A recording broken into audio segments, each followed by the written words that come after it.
नमस्ते दोस्तों, मैं अनिल स्वागत करता हूं आप सभी का एक बी इन्फो चैनल में। तो दोस्तों, जैसा कि मैंने पिछली वीडियो में आप सभी से प्रॉमिस किया था कि मैं एक नई कहानी सुनाऊंगा जो है स्नो वाइट और 7 बौने की कहानी। ये एक वाकई बहुत ही प्रसिद्ध कहानी है। और तो चलिए हम कहानी को शुरू करते हैं। एक बार की बात है, एक राज्य में एक राजा और रानी राज करते थे। दोनों ही अपनी प्रजा का खूब ध्यान रखते थे और दोनों बहुत ही अच्छे थे। उनकी जिंदगी में बस एक ही कमी थी कि उनकी कोई संतान नहीं थी। एक बार रानी ने मन में इच्छा जताई कि उनकी एक बेटी हो जो सबसे सुंदर और प्यारी हो। कुछ सालों बाद रानी की यह इच्छा पूरी हुई और उन्होंने एक सुंदर सी बेटी को जन्म दिया जिसका नाम उन्होंने स्नो वाइट रखा। पूरे राज्य में खुशियां ही खुशियां थी, लेकिन यह खुशी ज्यादा दिनों तक नहीं रह सकी। कुछ दिनों बाद जब राजा और रानी जंगल में घूमने गए तो एक जादूगरनी ने मौका पाकर रानी को चिड़िया बना दिया और अपने पास पिंजरे में कैद कर लिया। रानी के अचानक गायब होने से राजा को लगा कि रानी की मौत हो गई। राजा बहुत दुखी हुए और उन्होंने स्नो वाइट की देखभाल और मां के प्यार के लिए दोबारा शादी की। लेकिन जिससे उन्होंने शादी की वो वही जादूगरनी थी जिसने रानी को चिड़िया बनाकर कैद कर लिया था। उस जादूगरनी ने रूप बदलकर राजा के साथ शादी की थी। उसकी चिड़िया को देख स्नो वाइट बहुत खुश हुई और उसने वो चिड़िया उससे मांग ली, इस बात से अनजान कि वो चिड़िया उसकी माँ है। स्नो वाइट उसे बहुत प्यार से अपने पास रखती थी।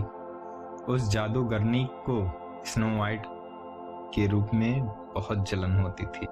उस जादूगरनी को स्नो वाइट के रूप से बहुत जलन होती थी। वो चाहती थी कि पूरी दुनिया में सबसे खूबसूरत वही हो।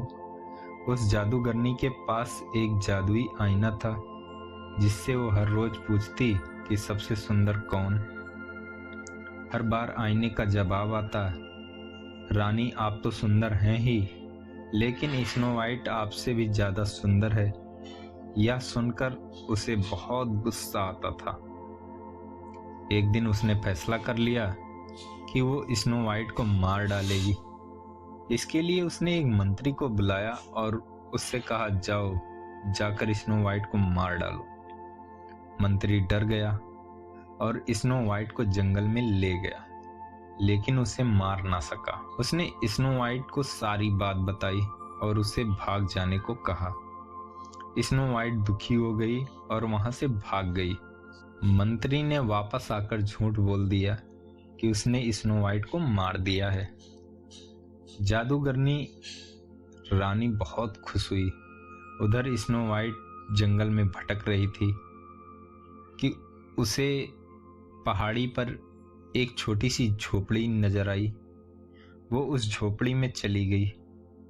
वहां उसने देखा कि बहुत छोटी छोटी 7 प्लेट रखी है और उसमें कई तरह के भोजन है। स्नो वाइट को भूख लगी थी तो उसने हर प्लेट में से थोड़ा थोड़ा भोजन कर लिया। फिर उसकी नजर वहां पर लगे 7 बेड पर पड़ी। स्नो वाइट को नींद बहुत आ रही थी तो आराम करने का सोचकर एक बेड पे लेट गई। लेटे लेटे उसे नींद आ गई और वो सो गई। तभी थोड़ी देर बाद 7 बौने आए। उन्हें अंदाजा लग गया था कि वहां कोई आया है। जैसे ही उनकी नजर स्नो वाइट पे पड़ी, उसकी खूबसूरती देख बौने उसे देखते ही रह गए। तभी स्नो वाइट की नींद खुली और उसने डरते हुए बौनों को सारी बात बताई। बौने उसकी बात सुनकर चौंक गए और उन्होंने कहा, स्नो वाइट अगर तुम हमारे लिए अच्छा खाना बनाओगी और हमारे घर का ख्याल रखोगी तो तुम हमारे साथ रह सकती हो। स्नो वाइट ने उनकी बात मान ली और सभी खुशी खुशी रहने लगे। कुछ समय बाद एक दिन उस जादूगरनी ने फिर अपने जादुई आईने से पूछा कि सबसे सुंदर कौन। इस बार वो बहुत खुश थी कि स्नो वाइट के मरने के बाद आईना उसी का नाम लेगा। लेकिन अफसोस ऐसा कुछ नहीं हुआ। आईने ने फिर कहा, रानी आप हो सबसे सुंदर, लेकिन आपसे भी सुंदर है स्नो वाइट। रानी यह सुनकर हैरान रह गई और सारी बात समझ गई कि मंत्री ने उसे धोखा दिया है। फिर आईने ने उसे बताया कि स्नो वाइट बौनों की झोपड़ी में रहती है। यह सुनने के बाद जादूगरनी रानी ने एक तरकीब निकाला। उसने जादू से जहरीला सेब बनाया और उसे स्नो वाइट को खिलाकर उसे हमेशा के लिए सुलाने का सोचा। वो अपना रूप बदलकर स्नो वाइट के पास पहुंची। उसने स्नो वाइट को सेब खरीदने को कहा और खरीदने से पहले उसे चखने के लिए वो जहरीला सेब दिया। स्नो वाइट उसे बूढ़ी औरत समझकर मना नहीं कर सकी और उसने जैसे ही वो जहरीला सेब चख लिया, सेब चखते ही स्नो वाइट की तबीयत बिगड़ने लगी और उसी बीच वो जादूगरनी अपने असली रूप में आ गई और स्नो वाइट के सामने हंसने लगी। स्नो वाइट अपनी सौतेली माँ को देखकर हैरान रह गई और गहरी नींद में चली गई। उसके कुछ देर बाद वहां बौने आए और स्नो वाइट को वहां पड़ा देख वो दुखी हो गए।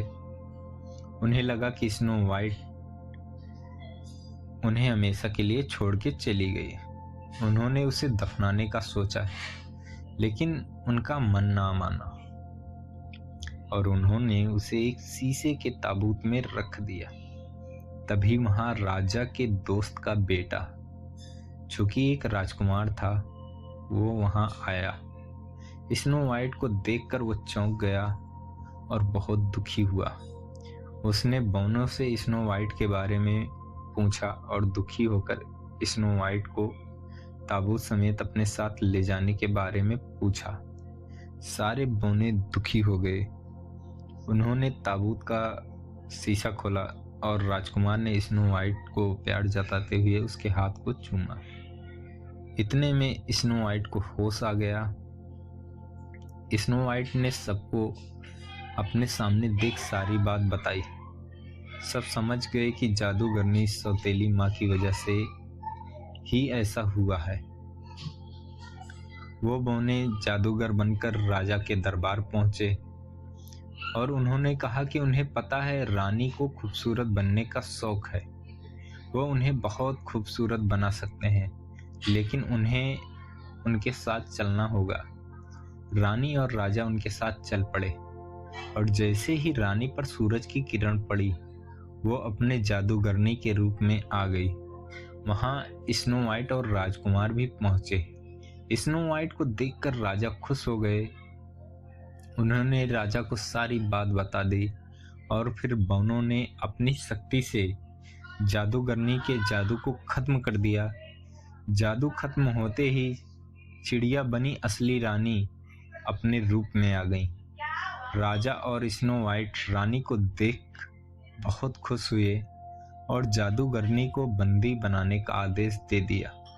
इसके बाद राजा रानी ने स्नो वाइट और राजकुमार के विवाह का आयोजन किया और बौनों को तोहफे दिए।